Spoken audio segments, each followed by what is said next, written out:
అందరికీ నమస్కారం అండి. వెల్కమ్ టు ఉదరసరడ్డ యూట్యూబ్ ఛానల్. ఈరోజు వీడియోలో పీఎం కిసాన్ 16వ విడత ఈకేవైసీ ప్రాసెస్ చేసుకున్నారా లేదా, ఒకవేళ చేసుకుంటే మనకి ఎలా తెలుస్తుంది అనే విషయాలు ఈ వీడియో ద్వారా చెప్తాను. వీడియోని స్కిప్ చేయకుండా ఎండ్ వరకు చూడండి, మీకు అర్థమవుతుంది. ఇంకా ఎవరైనా నా ఛానల్ని సబ్స్క్రైబ్ చేసుకోకపోతే సబ్స్క్రైబ్ చేసుకోండి. పీఎం కిసాన్ 16వ విడత నిధులు ఫిబ్రవరి 28న విడుదల చేయనున్నట్లు కేంద్రం అధికారికంగా ప్రకటించింది. పీఎం కిసాన్ వెబ్సైట్లో ఈ విషయాన్ని వెల్లడించింది కూడా.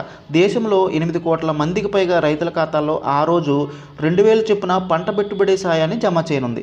ప్రధానమంత్రి నరేంద్ర మోడీ ఈ నెల 28న మహారాష్ట్రలోని యావత్మాల్లో జరిగే బహిరంగ సభలో పాల్గొని పీఎం కిసాన్ డబ్బును రైతుల ఖాతాల్లో జమ చేయనున్నట్లు తెలుస్తుంది. పీఎం కిసాన్ 15వ విడత డబ్బును గతేడాది నవంబర్ 15లో మోడీ గారు విడుదల చేశారు. 8 కోట్ల మంది రైతులకు ఖాతాల్లో 18,000 కోట్లు జమ చేశారన్నమాట. అయితే ఈ పీఎం కిసాన్ సాయం అందాలంటే రైతులు ఖచ్చితంగా ఈకేవైసీ అయితే పూర్తి చేయవలసి ఉంటుంది. అంటే సంవత్సరానికి 6,000 చొప్పున 3 విడతలుగా విడుదల చేస్తారు. 2,000 అలా ప్రతి విడతకి ఈకేవైసీ చేయవలసిన అవసరం అయితే లేదు. ఎవరైతే కొత్తగా రిజిస్టర్ అయ్యారో పీఎం కిసాన్లో వాళ్ళు మాత్రమే చేయాలి. పాత వాళ్ళు కూడా ఒకసారి చెక్ చేసుకోండి. మీరు చెక్ చేసుకున్నట్లయితే ఆల్రెడీ ఈకేవైసీ డన్ అని వస్తుంది. అది ఎలాగో మొబైల్లోనే నేను చెప్తాను.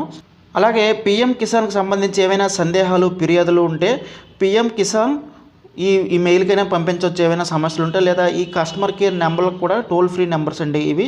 వీటికి కూడా మీరు కాల్ చేసి మరిన్ని విషయాలు అయితే తెలుసుకోవచ్చు. ఈ వెబ్సైట్కి సంబంధించిన లింక్ నేను డిస్క్రిప్షన్లో ఇస్తాను. దాని మీద క్లిక్ చేసిన తర్వాత డైరెక్ట్గా మనకి ఓటీపీ బేస్డ్ ఈకేవైసీకి అయితే తీసుకొస్తుందండి. ఎవరైతే మనకి దగ్గర మీ సేవ కానీ లేకపోతే రైతు భరోసా కేంద్రాల్లో కానీ ఈకేవైసీ అయితే కంపల్సరీగా చేసుకోవాలి. ఒకవేళ అక్కడికి వెళ్ళలేని వారు మీ మొబైల్లోనే ఈ విధంగా చేసుకోవచ్చు. ఓటీపీ బేస్డ్ ఈకేవైసీ ఇక్కడ ఆధార్ నెంబర్ అయితే మనది ఎంటర్ చేయవలసి ఉంటుంది. ఎంటర్ చేసిన తర్వాత చర్చ్ అనే ఆప్షన్ మీద క్లిక్ చేస్తే ఈకేవైసీ ఆల్రెడీ డన్ అని వస్తుంది. ఒకవేళ అలా రాకపోతే మీకు అయితే ఈకేవైసీ అయితే చేసుకోవాలి. ఫస్ట్ మొబైల్ నెంబర్కి 4 డిజిట్ ఓటీపీ వస్తుంది.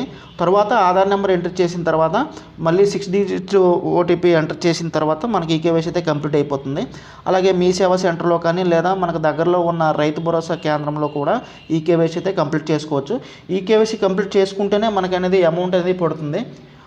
అంతేకాకుండా మన అకౌంట్కి ఎన్పిసిఐ లింక్ కూడా అయి ఉండాలి.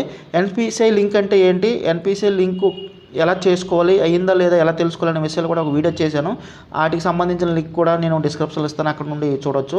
అలాగే పీఎం కిసాన్కి సంబంధించి ఏమైనా డౌట్స్ ఉన్నా, ఏమైనా విషయాలు తెలుసుకోవాలంటే ఈ వాట్సాప్ నెంబర్కి నాకు మెసేజ్ చేయండి. నాకు తెలిసినంత వరకు ఖచ్చితమైన రిప్లై ఇవ్వడానికి మీకు నేను ప్రయత్నిస్తాను.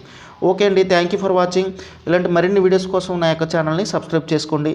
ఈ వీడియోని ప్రతి రైతుకు అందే విధంగా షేర్ చేయండి.